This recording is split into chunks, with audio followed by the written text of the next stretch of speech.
இப்போ நான் சொல்ல போகிற கதை என்னென்னா, ஒரு ஊரில் ஒரு ஜெயிலில் ஒரு 5 வயசு பையனோட ஒரு அம்மா இருக்காங்க. குழந்தை ஜெயிலே பிறந்து வளர்ந்து அம்மா கூடயே இருந்ததுக்கு. இப்போ அந்த அம்மா 5 வயசு பையனோட ஜெயிலேருந்து ரிலீஸ் ஆக போகிறாங்க. ரிலீஸ் ஆக போகிற சமயத்தில் அந்த ஜெயிலில் இருக்கிற ஒரு டான் லேடி வெளியே வந்த உடனே என்ன பாரு அப்படின்னு சொல்லி ஃபோன் நம்பரும் அட்ரஸும் கொடுத்து, 3 மாதத்தில் ரிலீஸ் ஆயிடுவேன், கண்டிப்பாக பாரு, என்னை மறந்துடாங்கன்னு சொல்லி இந்த பொண்ணுக்கிட்ட அட்ரஸ் கொடுத்து அனுப்புது. அந்த அந்த அம்மா அந்த ஜெயிலில் வேலை செஞ்ச காசு கொடுத்துட்டு இருக்காங்க. அந்த காசோட ஜெயிலேருந்து வெளியே வருது. ஜெயிலேருந்து வெளியே ஒவ்வொரு ஊராக போய் ஒவ்வொரு வேலையாக பார்க்க ஆரம்பிக்கிறாங்க. ஃபஸ்ட்டு ஒரு பஸ் ஏறி ரொம்ப தூரம் இருக்கிற ஒரு ஊருக்கு போய் அங்கே இருக்க ஹோட்டலில் அம்மாவும் பையனும் நல்லா வச்சதை வாங்கி சாப்பிட்டு, கடைசியில் அந்த கடைக்காரர்கிட்ட போய், என்கிட்ட காசு இல்லை, உங்கள்கிட்ட ஏதாவது வேலை இருந்தால் சொல்லுங்கள், எங்கள் வீடு மலையில் அடிச்சுட்டு போயிடுச்சு, மலை சரிவில் அடிச்சுட்டு போயிடுச்சு, ஹஸ்பண்ட் இறந்துட்டாரு, பையனை வச்சு தனியாக இருக்கிறேன், ஏதாவது வேலை கொடுங்க அப்படின்னு சொல்லி கேட்கும்போது, அந்த கடைக்காரர் காசு இல்லாமல் வந்துடுறாங்க அப்படின்னு திட்டிட்டு, கடைசியில் அந்த பையனை பார்த்து பாவமாக இருக்குன்ட்டு இந்த கடையிலே தங்கிக்கிற மாதிரி அந்த ஹோட்டலில் ஒரு வேலை போட்டு கொடுக்குறாங்க. ஸோ அந்த அம்மாவும் பையனும் அந்த கடையிலே கொஞ்ச நாள் இருக்காங்க. ஸோ கடைக்கு போகிற கஸ்டமர்ஸ் எல்லாம் அந்த அம்மாவை பார்த்துட்டு கடைக்காரங்கிட்ட கேள்வி கேட்கும்போது, கடைக்காரன் ஒரு கட்டத்தில், நீ என் வீட்லேயே தங்கிக்கம்மா, என்னோட பொண்ணாட்டவன் இருக்க அப்படின்னு சொல்லி சொல்கிறா. அதை கேட்டுட்டு இவன் எதுவும் சொல்லலை.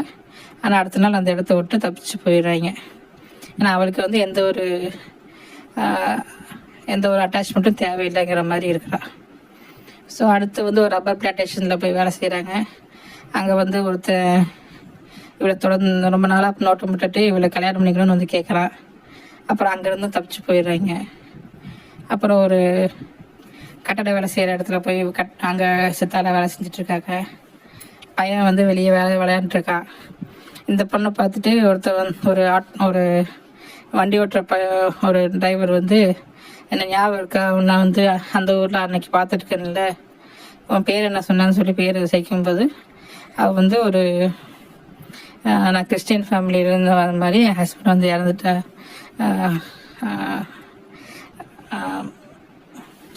கார்பெண்டர் வேலை செஞ்சு இறந்துட்டாரு, கார்பெண்டர் வேலை செஞ்சுட்டு இருந்தார், அவர் இறந்துட்டார். அதுக்கப்புறம் நான் என் பையனை கூட்டிகிட்டு இந்த வேலைக்கு வந்துட்டேன் அப்படின்னு சொல்லி சொல்கிறான். பையன் பேர் என்ன, உங்கள் வீடு என்ன, எந்த ஊரில் இருந்தது, என்ன கலரு, என்ன வண்டி வச்சுருந்தீங்க, எல்லாத்தையும் கேட்டுட்டு அதே கேள்வியை கொண்டு போய் அந்த பையன்கிட்ட கூப்பிட்டு கேட்குறான். அந்த பையனும் அந்த அம்மா சொன்ன மாதிரியே எல்லா கேள்விக்கும், எங்கள் வீடு வெள்ளை கலராக இருந்தது, எங்கள் அப்பா ஸ்கூட்டர் வச்சுருந்தாரு, எங்கள் அம்மா பேர் எது, எங்கள் அப்பா பேர் எது, என் பேர் எதுன்னு சொல்லி எல்லா விவரத்தையும் கரெக்டாக சொல்கிறான். ஸோ இதை கேட்டுட்டு அந்த டிரைவர் குழம்பி போய், அவனும் இது இல்லை அன்றைக்கி வேறு பேர் சொன்ன மாதிரி இருந்ததுன்னு சொல்லி குழம்பி போய் அந்த ஓனர்கிட்ட கம்ப்ளைண்ட் பண்ணும்போது, ஓனர் உனக்கு இதே வேலையாக போச்சு, அவங்கள நிம்மதியாக இருக்கணும்னு சொல்லி அவங்கள அந்த டிரைவரை துரத்தி அனுப்பிடுறான். ஸோ அங்கே இந்த இடத்துலேருந்து அவங்க தப்பிச்சு வேறு இடத்துக்கு போகிறாங்க. ஸோ இப்படி ஒவ்வொரு வேலையாக பார்த்து கொஞ்ச நாள் கழித்து ஒரு பஸ் ஸ்டாண்டில் ஒரு நைட்டில் அம்மாவும் பையனும் கையில் காசு இல்லாமல் பன்னும் டீயும் வாங்கி சாப்பிடலான்னு உட்காந்துட்டு இருக்காங்க. அப்போ அந்த டைமில் ஒரு பைத்தியக்காரி மாதிரி ஒரு அம்மா அழுக்கு படிஞ்ச தலையோட அழுக்கு ட்ரெஸ்ஸோட ஒரு மூட்டையை சுமந்துக்கிட்டு அவங்க இருந்த பஸ் ஸ்டாண்டில் பக்கத்தில் கொஞ்சம் தூரத்தில் தள்ளி உட்காந்துட்டு. ஸோ அந்த அம்மாவோட பை கீழே விழுகும்போது இந்த பையனோட அம்மா போய் அவளுக்கு ஹெல்ப் பண்ணுவான்னு பார்க்கும்போது, அவகிட்ட ஒரு ஐடி கார்டு இருக்குது. ஒரு நர்சிங் ஹோம் சம்மந்தப்பட்ட ஒரு நர்ஸாக வேலை பார்த்துட்டு இருந்த ஒரு ஐடி கார்டு. அந்த ஐடி கார்டை பார்த்த உடனே இவளுக்கு வந்து ஒரு ஐடியா வருது. இவ கையில் இந்த பண்ணை அவகிட்ட கொடுத்துட்டு அந்த ஐடி கார்டை வாங்கி பேப்பரில் ஏதாவது ஹோம்லெஸ்க்கு வேலை இருக்கா அப்படின்னு பார்த்து கால் பண்ணி பேசுகிறான். கால் பண்ணும்போது ஒரு ஏஜென்ட்டுக்கிட்ட பேசும்போது என்னோடய ப்ரீவியஸ் கம்பெனி வந்து மூடிட்டாங்க, நான் ஐடி கார்டு வச்சு நீங்கள் வந்து ரெஃபர் பண்ணிக்கங்கன்னு சொல்லி இவளோட ஐடி கார்டு காட்டி அவள் வந்து ஹோம்லெஸ்க்கான வேலை கேட்குறான். ஸோ ஃபோனில் பேசும்போது அவள் வந்து அந்த ஏஜென்ட் வந்து எனக்கு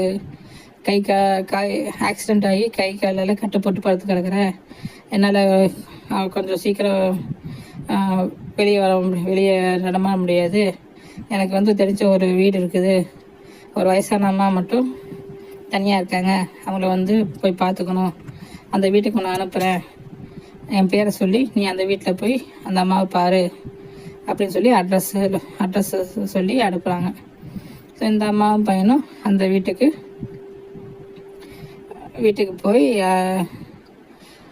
போய் சேர்ந்த உடனே ஒரு ஃபோன் வருது. ஃபோனில் அந்த ஏஜெண்ட்டு தான் பேசுகிறான். அந்த அம்மாக்கிட்ட உன் பேர் சொல்லியிருக்கா ஆல்ரெடி, நீ உன் பேர் என்னன்னு சொல்லி நீ அந்த அம்மாக்கிட்ட வேலைக்கு சேர்ந்துக்கோ.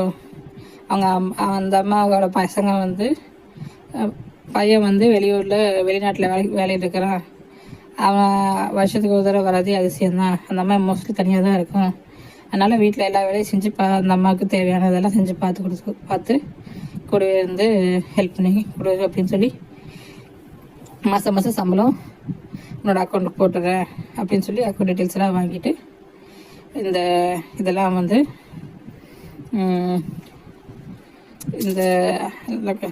அந்த அம்மா கிட்ட பேசிக்கோன்னு சொல்லி ஃபோன் வச்சிடறான். உடனே உள்ளே இருந்து ஒரு கிளவி வீல் சேரில் வந்து இவ யார் என்னன்னு மேட்டு கேட்குது. அதை கிளவி பார்த்த உடனே இந்த மாதிரி நான் நர்ஸு வேலைக்கு வந்திருக்கேன், இது என்னோடய பையன் ஸ்கூலில் சேர்க்கிற வயசாகிடுச்சு, அதனால் எனக்கு இந்த வேலை ரொம்ப முக்கியம் அப்படின்னு சொல்லி அந்த அவகிட்ட கெஞ்சி குத்தாடி வேலையில் சேர்ந்துக்கிறான். ஸோ வேலைக்கு சேர்ந்த உடனே பக்கத்தில் இருக்க ஒரு ஸ்கூலில் அந்த ஐடி கார்டில் இருக்க அட்ரஸை வச்சு அந்த அட்ரஸ் தான் இவங்க நேட்டிவ்னு சொல்லி இங்கே வேலைக்கு வந்திருக்கதா சொல்லி அந்த ஒரு பக்கத்தில் இருக்க ஸ்கூலில் அவள் பையனை வந்து ஸ்கூலில் அட்மிஷன் பண்ணிட்டு அந்த ஸ்கூல் பஸ்ஸுக்கு ஏற்பாடு பண்ணுறான். அதுக்கப்புறம் இந்த வீட்டில் வந்து இந்த கிழவி வந்து ஃபஸ்ட்டு அந்த பையன் கூட ரொம்ப சிறுன்னு எரிஞ்சு விழுந்துட்டு தான் இருந்தது. அப்போ நாட்கள் போக போக அந்த கிழவி வந்து அதோட கதையை சொல்லி புலம்ப ஆரம்பிக்குது. அந்த கிழவி எப்படின்னா, அந்த வீட்டில் யாராவது மாங்காய் தேட வந்தால், அந்த பசங்க ஏதாவது பால் போட்டு எடுக்க வந்தால் துப்பாக்கி எடுத்துகிட்டு பெரிய நீட்டமான துப்பாக்கி எடுத்துகிட்டு தோட்டை போட்டு சுட்டுட்டு கிடக்கும். அது சுட்டு சத்தத்துன்னு கேட்டு பசங்கள்லாம் ஓடி போயிடுவாங்க. ஆனால் அந்த கிளவி சுடுறது வந்து வெறும் எம்டி தோட்டா தான். இந்த விஷயம் தெரியாமல் அந்த அம்மா வந்து அந்த கிளவியை போட்டு திட்டும்போது அந்த கிளவி சொல்லி நான் வந்து பச்சை கலர் தோட்டா போட்டு வேறு சவுண்டு மட்டும்தான் வரும், அந்த தோட்டாவில் ரெட் கலர் தோட்டா போட்டால் தான் வந்து டேஞ்சரு அப்படின்னு சொல்லி அந்த பச்சை கலர் தோட்டா மட்டும்தான் நான் யூஸ் பண்ணுறேன் அப்படின்ட்டு அந்த அம்மாக்கிட்ட எக்ஸ்பிளைன் பண்ணி சொல்லும். அப்புறம் அதோட கதையை சொல்லி போகும்போது என்னோடய பையன் வந்து வெளிநாட்டில் வேலையில் இருக்கான், என்னோடய ஹஸ்பண்ட் வந்து சுதந்திர போராட்டக்கார போவார்னா ஒரு தியாகி, மிலிட்ரியிலேருந்து ரிட்டையர் ஆனவர், மிலிட்ரிக்கு அந்த சுதந்திர போராட்ட காலத்தில் அவர் வந்து இறந்துட்டார்.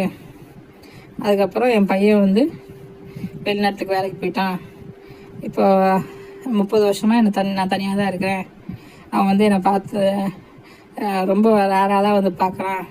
இங்கே வந்து எனக்கு உடம்பு முடியாததுனால இப்போ வேலைக்கு ஆள் போட்டு பார்த்துட்ருக்காங்க அப்படின்னு சொல்லி அவங்களோட கதையை சொல்கிறான்.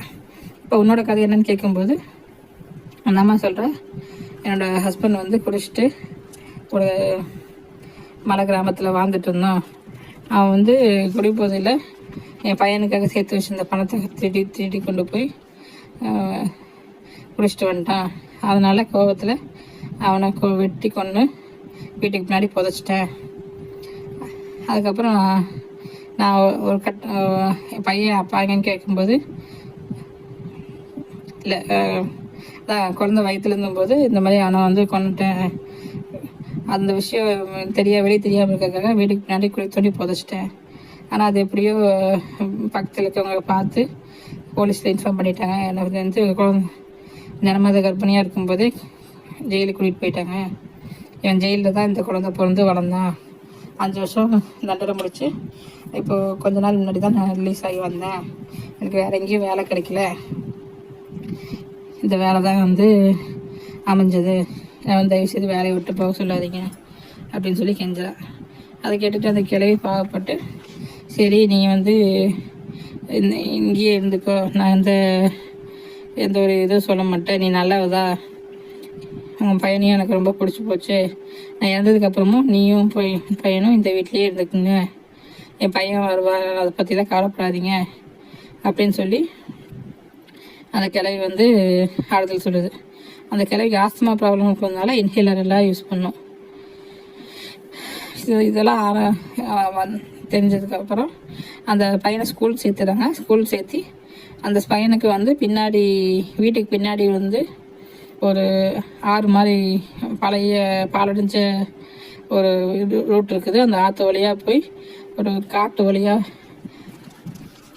வழியாக போய் வீட்டுக்கு பின்னாடி ரொம்ப தூரத்தில் ஒரு பஸ் ஸ்டாண்டில் போய் வீட்டில் பையனை வந்து பஸ் விட்டு ஸ்கூல் பஸ்ஸில் ஏற்றி விடுறதும் இறக்கி விடுறதுமா இருக்கான். இந்த பையன் வந்து எவ்வளவோ இந்த அம்மா வந்து ஏன் வீட்டு வாசலில் ஸ்கூல் பஸ் வரதுன்னு வந்த ஏற்றி விடலான்னு சொல்லும்போது, இல்லை பரவாயில்ல இருக்கட்டும், பின்னாடியே கொண்டு போய் இறக்கி விட்றேன், அதான் வசதியாக இருக்குன்னு சொல்லி அந்த அம்மாக்கிட்டே சொல்லிடுறான். ஸோ ஒரு நாள் அந்த பையன் வந்து ஸ்கூல் விட்டு வரும்போது அந்த பஸ் ஸ்டாண்டில் இறங்கி எப்போவுமே அவங்க அம்மா வந்து கரெக்டாக டைமுக்கு வந்து கூட்டிகிட்டு போகும். ஒரு நாள் அந்த அம்மா வேலை லேட்டானோடனே அந்த பையன் அந்த ஏரியாவில் இருக்க பசங்களோட விளையாட போயிடுறான். அந்த அம்மா வந்து தேடும்போது அந்த பையன் அங்கே இல்லை. கொஞ்சம் நேரம் தேடி பார்த்துட்டு கடைசியில் அந்த பையனை கண்டுபிடிக்கும் போது அவனை பிடிச்சி திட்டுறான். அவனை பிடிச்சி திட்டும்போது, நான் இத்தனை வரவுக்கு எத்தனை நேரமானாலும் நீ இதே பஸ் ஸ்டாண்டில் உட்காந்துட்டு, அப்போ தான் வந்து நான் கண்டிப்பாக வருவேன், இல்லாட்டி நீ நான் வர வரைக்கும் நீ எங்கேயும் போகக்கூடாது அப்படின்னு சொல்லி அந்த அம்மா வந்து ஸ்ட்ரிக்டாக அட்வைஸ் பண்ணிடுது. அந்த பையனும் வந்து நான் அந்த அம்மா வர வரைக்கும், அதுக்கப்புறம் அந்த அம்மா வர வரைக்கும் எங்கேயும் போகாமல் அங்கேயே வெயிட் பண்ணி அம்மா வந்து கூட்டிகிட்டு போகிற வரைக்கும் அங்கேயே அதே பஸ் ஸ்டாண்டில் வெயிட் பண்ணிகிட்டு இருக்கிறான். ஒரு நாள் இப்படியே கொஞ்ச நாள் போயிட்டுருக்குது. ஒரு நாள் அந்த நர்சம்மா வந்து பஸ் ஸ்டாண்டு ஏதோ வேலையாக போயிட்டு வரும்போது அந்த ஜெயிலில் பார்த்த அந்த டான் லேடியை வந்து மீட் பண்ணிடுது. அந்த லேடி வந்து பிராத்தல் பண்ணுறதுக்காக இவளை வந்து ஏற்பாடு பண்ணுறேன்னு சொல்லி இவளை வந்து அவளை வந்து சேர சொல்கிறான். ஆனால் அவகிட்ட வந்து பேசாமல் ஃபோன் நம்பரும் கொடுக்காம தப்பிச்சு ஓடி போயிடுறான். ஓடி போனது அந்த லேடி வந்து இவளை எப்படியாவது கண்டுபிடிச்சி இவளை வந்து அவளோட கண்ட்ரோலை கொண்டு வரணும்னு சொல்லி தொடர்ந்து ஃபாலோ பண்ணிகிட்ருக்கிறான். அதுக்கப்புறம் கொஞ்ச நாள் கழித்து அந்த வயசான லேடி வந்து ஒரு நாள் ஆஸ்துமா தந்ததுனால, நான் இதுக்கு மேலே இருக்க மாட்டேன், நீ நான் இறந்ததுக்கப்புறமா நீ இந்த வீட்டிலே இரு அப்படின்னு சொல்லி அந்த அம்மாக்கிட்ட சொல்லிவிட்டு என்னை வீட்டுக்கு பின்னாடி ஒரு குழி தோண்டி ஒரு வாழை மரத்தை வச்சு புதைச்சிரு, ஏன் இந்த வீட்லேயே வந்து எங்கள் ஹஸ்பண்டு சமாதி பக்கத்துலேயே நான் வந்து என்னை புதைச்சிரு, நான் வந்து நான் இறந்த விஷயத்த என் பையன்கிட்ட சொல்ல வேண்டாம் அப்படின்னு சொல்லி சத்தியம் வாங்கிட்டு செத்து போயிடுது. அந்த கிளவி இறந்ததுக்கப்புறம் இந்த அம்மா வந்து அந்த கிளவியை குழி தோண்டி புதைச்சிட்டு அவள் சொன்ன மாதிரி ஒரு வாழை மரத்தை நட்டு வச்சுட்டா. ஆனால் அந்த கிளவி இறந்தது வெளியே தெரியாத மாதிரி வீட்டிலேருந்து அந்த துப்பாக்கி சத்தம் மட்டும் எப்போவுமே கேட்டுகிட்டே இருக்குது. வீட்டுக்குள்ளே அந்த பசங்க யாராவது வந்தாலோ மாங்காய் பறிக்க யாராவது வந்தாலோ துப்பாக்கி வச்சு சுட்டு அந்த கிளவி இருக்கிற மாதிரியே வந்து ஒரு சீனுக்கு போட்டு இவன் அந்த வீட்டிலையே அந்த பையனோடு தங்கிட்டுருக்கா. ஒரு நாள் பையன் ஸ்கூலுக்கு அனுப்பி விட்டு வீட்டில் வந்து இருக்கும்போது அந்த லேடி எப்படியோ இவளை கண்டுபிடிச்சி இந்த வீட்டுக்கு வந்துடுறா. இந்த வீட்டில் தான் இருக்கான்னு தேடி விசாரித்து வந்துடுறான். இந்த வீட்டுக்கு வந்தவ இவரை வந்து நான் இந்த வீட்டை விட்டு இந்த வீட்டிலேயே வந்து தனியாக தானே இருக்கேன், இந்த வீட்டில் வந்து நான் என்னோடய பிஸ்னஸ் நடத்திக்கிறேன், இன்னும் 2 பொண்ணுங்களை கூட்டிகிட்டு வரேன், எல்லாத்துக்கும் தயாராக இருந்துக்கோ அப்படின்னு சொல்லி அவளை மிரட்டி சம்மதிக்க வைக்கிறான். ஸோ இதுக்கு மேலே இவரை விட்டா பிரச்சனையாகும்னு சொல்லி நிஜமான துப்பாக்கி குண்டை போட்டு அந்த லேடியை சுட்டு கொண்டுட்டு அவளை வந்து அந்த வீட்டுக்கு பின்னாடியே வந்து குழி தோண்டி நைட்டாக புதைச்சி விட்டுறான். அந்த ரத்தத்தை எல்லாம் அந்த ரத்தத்தை வந்து பின்னாடி வாசலில் இருக்குது. அந்த ரத்தத்தை தொடச்சிட்டு இருக்கும்போது ஒரு ஃபோன் கால் வருது. அந்த ஏஜென்ட் வந்து கால் பண்ணி இந்த மாதிரி அந்த இறந்து போன அம்மாவோட பையன் வந்து வந்துட்டு சர்ப்ரைஸாக ஊர்லேருந்து வந்திருக்காங்க, அவன் பையனும் மருமகளும் வந்திருக்காங்க, நானும் அவங்கள கூட்டிகிட்டு உங்கள் வீட்டுக்கு வரேன் அப்படின்னு சொல்லி அவன் வந்து கால் பண்ணி சொல்கிறாங்க. அவன் சொன்ன உடனே இவளுக்கு என்ன பண்ணுறதுன்னு எது பண்ணுறதுன்னு தெரில. கையில் துப்பாக்கியோட அவங்க வரும்போது ரெடியாக கதவு முன்னாடி நிற்கிறா. ஸோ அந்த டைமில் அவங்க வரும்போது வெளியேருந்து காட்டுறாங்க. அதை துப்பாக்கி சுடுற சவுண்ட் கேட்குது. வெளியேருந்து எல்லோரும் உள்ளே போய் அவளை பிடிச்சிடுறாங்க, போலீஸ்கிட்ட பிடிச்சி கொடுத்துட்றாங்க.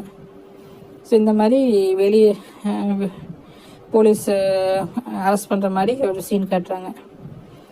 அந்த பையன் வந்து ஸ்கூலுக்கு போயிட்டு வந்த பையன் வீட்டுக்கு வர தெரியாமல் அந்த பஸ் ஸ்டாண்டில் இறங்கி அங்கேயே வந்து வெயிட் பண்ணிகிட்ருக்கான். ஸ்கூல் விட்டு வந்த பையன் பஸ் ஸ்டாண்ட்லேயே வந்து வெயிட் பண்ணிகிட்ருக்கான். அங்கே அம்மா வரட்டும் வர வரைக்கும் வெயிட் பண்ணிகிட்ருக்கிறான். ஆனால் அங்கே அம்மா வரக்கு ரொம்ப லேட் ஆகிடுது.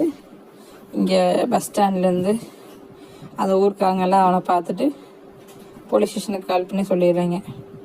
ஸோ போலீஸ் ஸ்டேஷன்லேருந்து இன்ஸ்பெக்டர் வந்து ஒரு கான்ஸ்டபிளை கூப்பிட்டு அந்த பையனை தனியாக இருக்கிறத பார்த்து விசாரிக்க சொல்கிறாங்க.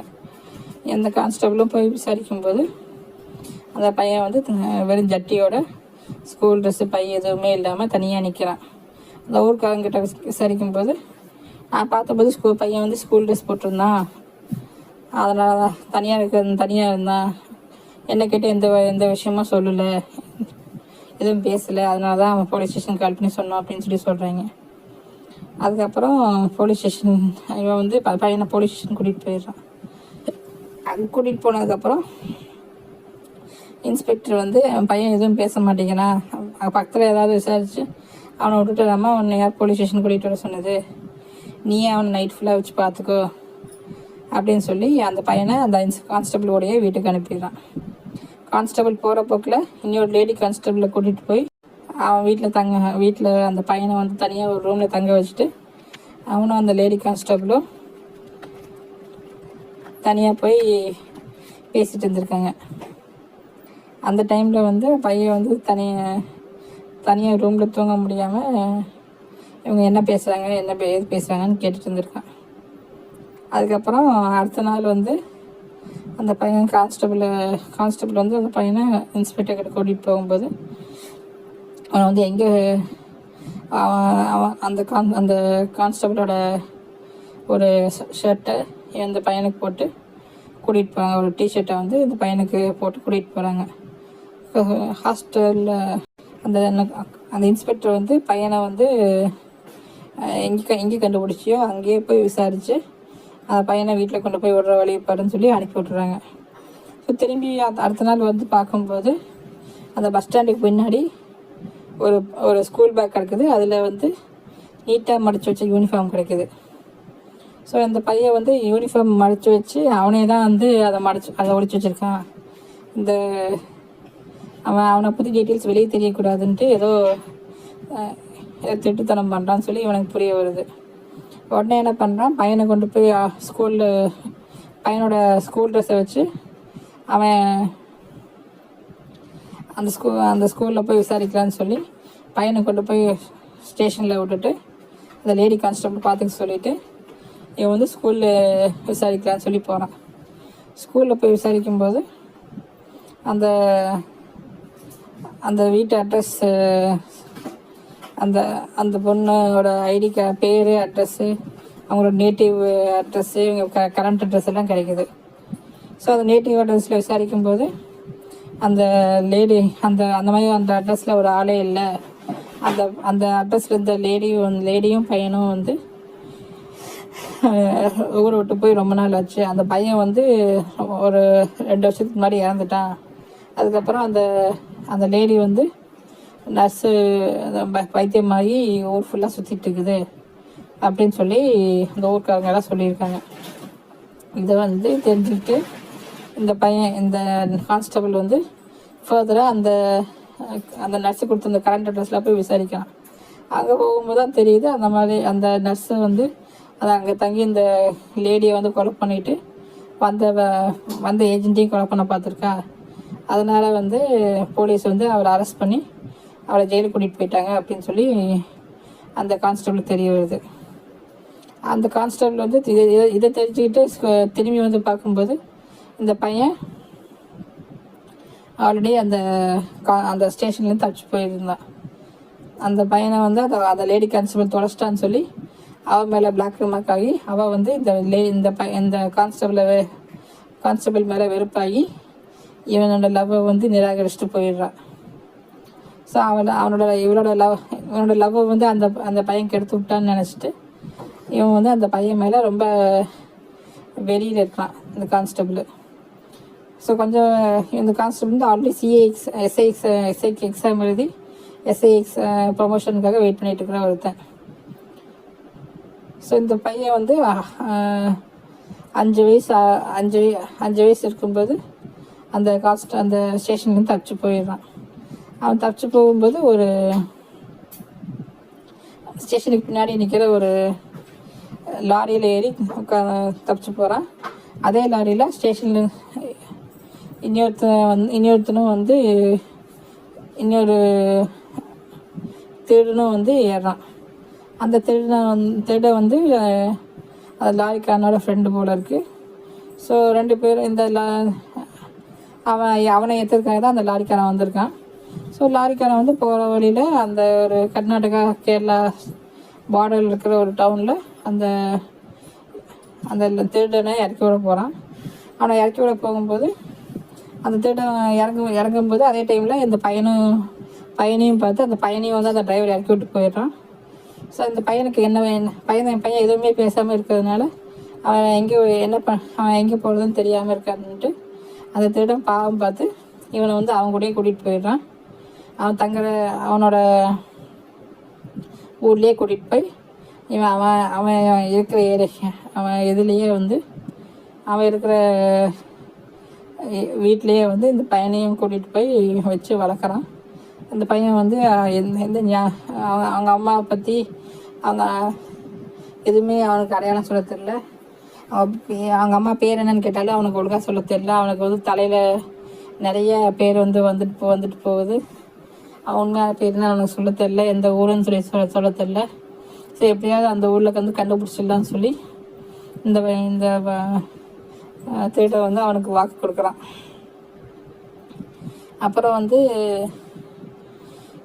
கொஞ்சம் வருஷம் கழித்து அந்த திருடன் கூட ஒரு 5-6 வருஷம் இருந்துட்டு கடைசியில் அந்த திருடன் வந்து இவனை வந்து திருட்டு வேலைக்கெல்லாம் யூஸ் பண்ணி இவனை வச்சு அந்த அவனோட பிஸ்னஸ் எல்லாம் டெவலப் பண்ணிக்கிறான்.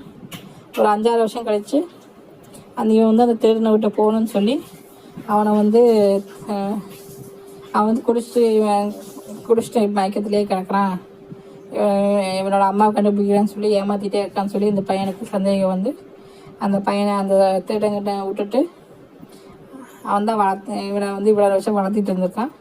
ஆனால் அவனை விட்டுட்டு அங்கேருந்து தப்பிச்சு திரும்பி வேறு வேலைக்கு போடான்னு சொல்லி ஊராக போகிறான். அப்படி ஒரு ஊராக போகும்போது இவன் இருந்த ஊருக்கே வந்து ஒரு நாள் அந்த வழியாக கிராஸ் பண்ணும்போது அவன் பஸ் ஸ்டாண்டை பார்த்த உடனே அவனுக்கு பழைய ஞாபகம்லாம் வருது. அந்த பஸ் ஸ்டாண்டில் இறங்கி அந்த பஸ் ஸ்டாண்டு பின்னாடி வழியாக காட்டு வழியாக போய் அவன் தங்கி இந்த வீட்டை போய் பார்க்குறான். அந்த வீட்டை போய் பார்க்கும்போது அந்த வீட்டிலேருந்து ஒரு லேடி அரெஸ்ட் பண்ணிட்டு போனதாக சொல்கிறாங்க. அந்த வீட்டு ஓனரை வந்து கொண்டுட்டாங்க அந்த வீட்டில் இருந்த கேர்டேக்கர் லேடியை வந்து போலீஸ் அரெஸ்ட் பண்ணிட்டு போயிட்டாங்க அப்படின்னு சொல்லி சொல்கிறாங்க. ஸோ இவன் வந்து போலீஸ் ஸ்டேஷனுக்கு போய் அந்த அந்த கான்ஸ்டபிள் அந்த லேடி கான்ஸ்டபிள் பற்றி விசாரிக்கிறான்.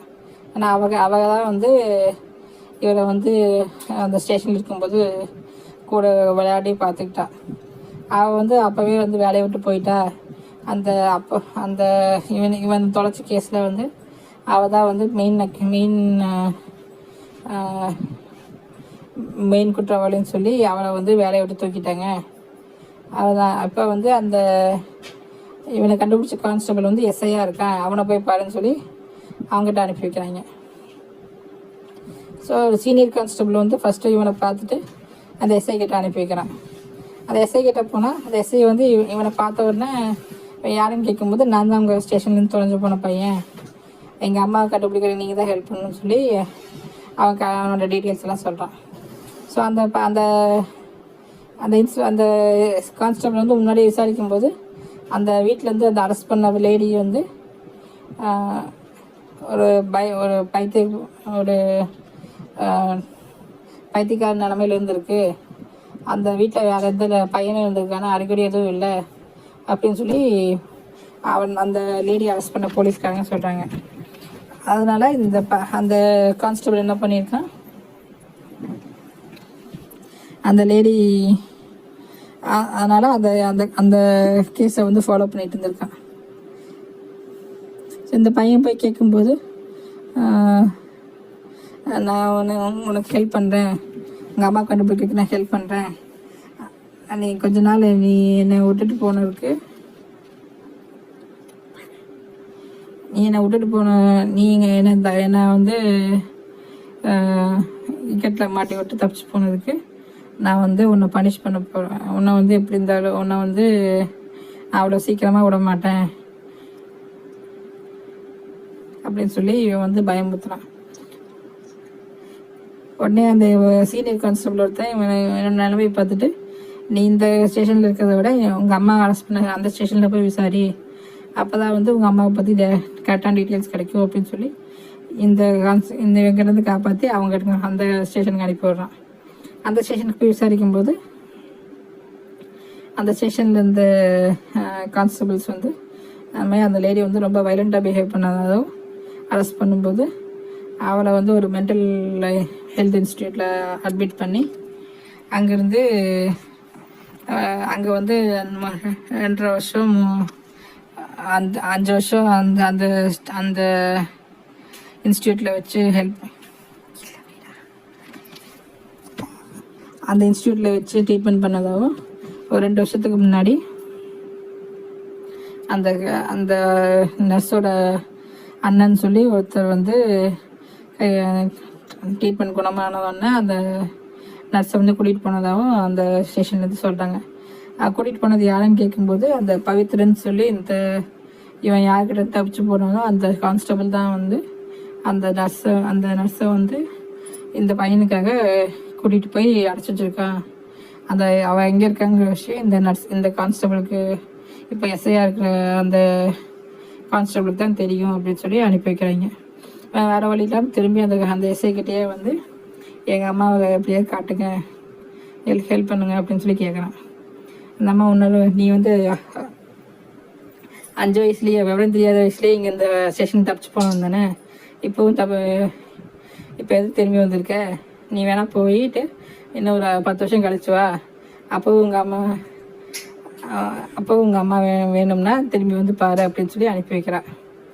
போயிட்டு வரும்போது அப்புறம் அந்த பையன் வந்து அந்த ஸ்டேஷனை விட்டு போகாமல் ஸ்டேஷன் வெளியிலேயே இவனுக்காக 2-3 நாள் வெயிட் பண்ணிகிட்டு இருக்கான். அப்புறம் வெயிட் பண்ணதுக்கப்புறம் அந்த பையனை பார்த்துட்டு, எங்கள் அம்மா உங்ககிட்ட தான் இருக்காங்கன்னு தெரியும், எப்படியாவது எங்கள் அம்மாவை எங்கிட்ட கொடுத்துருங்க, ஹெல்ப் பண்ணுங்க அப்படின்னு சொல்லி அந்த பையன் வந்து விடாமல் கேட்டுகிட்டே இருக்கான். ஸோ இந்த கான்ஸ்டபிள் வந்து அவனை வந்து எப்படியாவது பழி வாங்கணுங்கிறதுக்காக அவனோட லவ்வரை வந்து பிடிச்சி வச்சுட்டாங்க. அந்த காரணத்துக்காக அந்த பையனை பழி வாங்கணுன்ட்டு அவன் அம்மாவை காட்டாமல் அவன் அம்மா எங்கே இருக்கான்னு சொல்லி சொல்லாமல் இது பண்ணிகிட்டே இருக்கான். ஸோ அந்த பையன் வந்து ஒரு கட்டத்தில் அந்த இன்ஸ்பெக்டர்கிட்ட சண்டை போட போய், நான் வந்து உங்களுக்கு தேவையான ஒரு விஷயத்த கொடுத்தா எங்கள் அம்மாவுக்கு எடுத்து திருப்பி கொடுத்துருவீங்களா அப்படின்னு சொல்லி கேட்குறான். அவன் என்னன்னு கேட்கும்போது அந்த நோட்டீஸ் போர்டில் இருக்கிற அந்த கைதியை காட்டி, இந்த நான் தப்பிச்சு போகிற அதே அன்னைக்கு தான் இவனும் வந்து உங்கள் போலீஸ் ஸ்டேஷனுக்கு தப்பிச்சு போனான், அவன் வந்து இப்போ எங்கே இருக்கான்னு எனக்கு தெரியும் அப்படின்னு சொல்லி அவன் வளர்த்த அந்த ரவுடிக்கு அந்த திருடனை வந்து காட்டி கொடுக்குறேன்னு சொல்லி அந்த இன்ஸ்பெக்டர்கிட்ட டீல் பேசுகிறான். அந்த இன்ஸ்பெக்டரும் இவன் சொன்னதை கேட்டு, நீ முதல்ல அவனை பிடிச்சி கொடு, அதுக்கப்புறம் பார்த்துக்கலான்னு சொல்லி இவன் வந்து திரும்பி அந்த திருடனை பார்க்க போகிறான். அவன் திருடனை பார்க்க போகும்போது அந்த திருடன் வந்து, நான் உங்கள் அம்மா பற்றி அப்படி விசாரிச்சிட்டேன், உங்கள் அம்மா வந்து மனநல காப்பாற்றுலேருந்து இப்போ வந்து ஒரு இன்ஸ்பெக்டர் வந்து கூட்டிகிட்டு போயிருக்காங்க, அவன் பேரும் கூட என்னன்னு தெரியும், கண்டுபிடிச்சிட்டேன், அவன் உடனே அந்த இன்ஸ்பெக்டர் போய் பார்க்கலான்னு சொல்லி சொல்லும்போது, உடனே அந்த இங்கூட வந்த போலீஸ்காரங்க அவனை பிடிச்சிட்டு அந்த இன்ஸ்பெக்டர் கையில் ஒப்படைச்சிடுறாங்க. ஸோ அந்த திருடனும் வந்து, நான் வளர்த்தவன் தான், ஆனால் அவங்க அம்மாவுக்காக என்னையே காட்டி கொடுத்துட்டா, பரவாயில்ல, நீ உங்கள் அம்மா கூட சேர்ந்தா போதும், நீ போய் நல்லா வாழன்னு சொல்லி வாழ்த்தி அனுப்பி வச்சிடறான். அதுக்கப்புறம் இங்கே திரும்பி ஸ்டேஷனுக்கு வந்து எங்கள் அம்மாவை காட்டுங்கன்னு சொல்லி கேட்கும்போது அந்த இன்ஸ்பெக்டர், இல்லை இன்னும் என்னோடய மனசு ஆறல, உன்னை அவ்வளோ சீக்கிரம் உங்கள் அம்மா கிட்ட சேர்க்க முடியாது அப்படின்னு சொல்லி மிரட்டுறான். சரி, எங்கள் அம்மா என் கூட அனுப்பி வைக்க வேணாம், எங்கள் ஒரே ஒரு தடவை பார்க்கறக்காவது அனுமதி கொடுங்க அப்படின்னு சொல்லி ரொம்ப கெஞ்சி கேட்குறான். அவனும் சரி வா கூட்டிகிட்டு போய் காட்டுறேன்னு சொல்லி இன்னொரு மென்டல் ஹெல்த் இன்ஸ்டியூட் கூட்டிகிட்டு போய் அங்கே வந்து ஒரு ஜெயில் மாதிரி இருக்குது செட்டப்பு. அந்த ஜெயிலுக்குள்ளே அவளை வந்து ஒரு செயின் போட்டு ஒரு ரூம்குள்ளே கட்டி வச்சுருக்காங்க. அந்த லேடியை கூட்டிகிட்டு போய் இவங்க அம்மான்னு சொல்லி இவங்க காட்டுறாங்க. ஸோ காட்டும்போது அந்த லேடியை பார்த்த உடனே இந்த பையன் வந்து அதை இன்ஸ்பெக்டர்கிட்ட எதுவும் சொல்லாமல் அங்கேருந்து தப்பிச்சு ஓடி போயிடுறான். ஓடி போனவன் நேராக அந்த பஸ் ஸ்டாண்டு, ஸ்கூல் பஸ் இறங்குற பஸ் ஸ்டாண்டுக்கே வந்து திரும்பி வந்து வெயிட் பண்ணிகிட்டு இருக்கான். ஏன்னா அந்த கான்ஸ்டபிள் வந்து பிடிச்சி வச்சிருக்கிறது வந்து இவனோட அம்மா கிடையாது, அந்த ஒரிஜினலாக பார்த்தா அந்த அந்த பைத்தியக்கார லேடி, இவன் நர்ஸு ஐடி கார்டு வச்சுருந்தா அந்த லேடி. ஸோ இவங்க அம்மா வந்து என்ன பண்ணுறா, அந்த வீட்டுக்கு வரும்போதே அந்த லேடியும் கூட்டிகிட்டு வந்து வீட்டுக்கு பின்னாடி இருக்கிற ஒரு ரூமில் அந்த லேடியை வச்சு அவளை வந்து அங்கேயே மெயின்டைன் பண்ணி பார்த்துட்டு இருந்திருக்கா. ஸோ அவள் பேரை வச்சு அவளோட ஐடென்டிட்டியில் இவள் வந்து அந்த வீட்டில் வாழ்ந்துட்டு இருந்திருக்கா. ஸோ கடைசியில் போலீஸ் வந்து அரெஸ்ட் பண்ணும்போது அந்த ஏஜென்ட்டும் அவங்க அந்த சொந்தக்காரங்களும் வரும்போது அந்த பைத்தியக்கார லேடியை வந்து கூட்டிகிட்டு வந்து இவ தான் வந்து அந்த வீட்டில் இருந்தாங்கிற மாதிரி செட்டப் பண்ணிவிட்டு அந்த துப்பாக்கி அவ கையில் கொடுத்து சுடுற மாதிரி செட்டப் பண்ணிவிட்டு இவ வந்து அந்த வீட்டு பின்னாடி வழியாக பையனோட ட்ரெஸ் எல்லாம் தூக்கிட்டு தப்பிச்சு ஓடிடுறான். ஸோ இதனால தான் வந்து அந்த போலீஸ்காரங்க விசாரிக்கும் போது வீட்டில் பையனோட இருந்திருக்கான அடையாளம் எதுவுமே இல்லை, அந்த லேடி ஒருத்தி தான் இருந்திருக்கா, அந்த லேடி தான் வந்து அந்த வீட்டு பின்னாடி 2 பேர்த்த குழி தோண்டி புடச்சி வச்சிருக்கா அப்படின்னு சொல்லி அரெஸ்ட் பண்ணுறாங்க. ஸோ கடைசியில் அந்த பையன் போய் அந்த பஸ் ஸ்டாண்டில் உட்காந்துட்டு இருக்கும்போது அங்கே அந்த காட்டில் ஆடு மேய்ச்சிட்டு இருக்கிற ஒரு லேடி வந்து அடையாளம் தெரியாத மாதிரி வந்து இந்த பையனை பார்த்து கேட்கும்போது இந்த பையன் திரும்பி பார்க்கும்போது அவங்க அம்மா தான் அந்த ஆடு மேய்ச்சிட்டு இந்த லேடின்னு தெரியுது. ஸோ உடனே அவங்க அம்மாவை பார்த்துட்டு, நீ திரும்பி வர்றதுக்கு இவ்வளோ வருஷம் வச்சா, நான் தினமும் இந்த டைமில் இந்த இடத்துல வந்து பார்ப்பேன், நீ இருப்பியான்ட்டு, நீ திரும்பி வர்றதுக்கு இவ்வளோ வருஷம் ஆயிருக்குன்னு சொல்லி அந்த அம்மா வந்து அவனை வந்து கட்டி பிடிச்சி அழுவா. உடனே அந்த பையன் கேட்பான், அம்மா என்னோடய புது பேர் என்னம்மா, நமக்கு அடுத்த புதுக்கதை என்னம்மா அப்படின்னு சொல்லி கேட்பான். நான் சொல்கிறேன் வாடான்னு சொல்லி அந்த பையன் அவங்க அம்மா கூட கூட்டிகிட்டு போயிட்டுருப்பான். இதோட கதை முடிஞ்சுது.